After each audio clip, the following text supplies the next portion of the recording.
मज़मूर की किताब ज़बूर 106 साम 106 वर्स 21 टू द एंड 21 आयत से बाब के आखिर तक। वो अपने मुनज्जी खुदा को भूल गए जिसने मिस्र में बड़े बड़े काम किए और हाम की सरजमीन में अजायब और बहरे कुलज़म पर दहशत अंगेज काम किए। इसलिए उसने फरमाया, मैं उनको हलाक कर डालता अगर मेरा बरगज़ीदा मूसा मेरे हजूर बीच में ना आता कि मेरे कहर को टाल दे, ता ना हो कि मैं उनको हलाक करूं।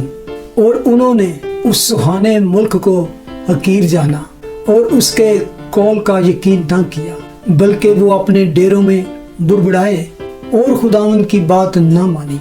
तब उसने उनके खिलाफ कसम खाई कि मैं उनको बियाबान में पस्त करूंगा और उनकी नस्ल को कौमों के दरमियान गिरा दूंगा और उनको मुल्क मुल्क में तितर बितर करूंगा।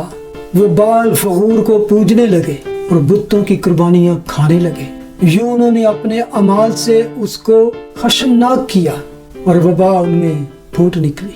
तब फनीहास उठा और बीच में आया और वबा रुक गई और ये काम उसके हक में पुश्त दर पुश्त हमेशा के लिए रास्तबाजी गिना गया।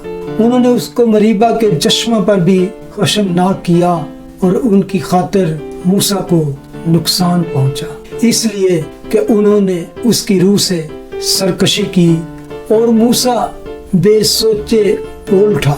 उन्होंने कौमों को हलाक ना किया जैसा खुदावंद ने उनको हुक्म दिया था, बल्कि उन कौमों के साथ मिल गए और उनके से काम सीख गए और उनके बुतों की प्रस्तिश करने लगे जो उनके लिए फंदा बन गए। बल्कि उन्होंने अपने बेटे बेटियों को शयातीन के लिए कुर्बान किया और मासूमों का यानी अपने बेटे बेटियों का खून बहाया, जिनको उन्होंने कनान के बुतों के लिए कुर्बान कर दिया और मुल्क खून से नापाक हो गया। यूं अपने ही कामों से आलूदा हो गए और अपने फहलों से बेवफा बने।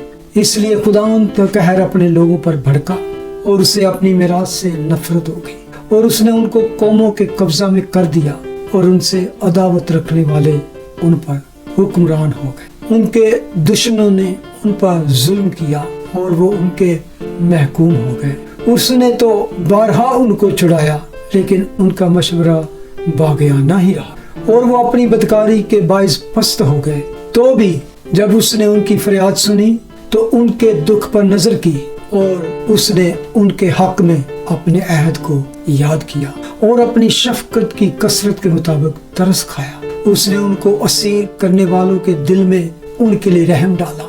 ऐ खुदावंद, हमारे खुदा, हमको बचा ले और हमको कौमों में से इकट्ठा कर ले और ललकारते हुए तेरी सताइश करे और ललकारते हुए तेरी सताइश करे। खुदावंद इस्राएल का खुदा अज़ल से अब तक मुबारक हो और सारी कौम कहे आमीन। खुदावंद की हम्द करो। खुदावंद के पाक कलाम के पढ़ने और सुनने और उस पर अमल करने वाले मुबारक हो। आमीन।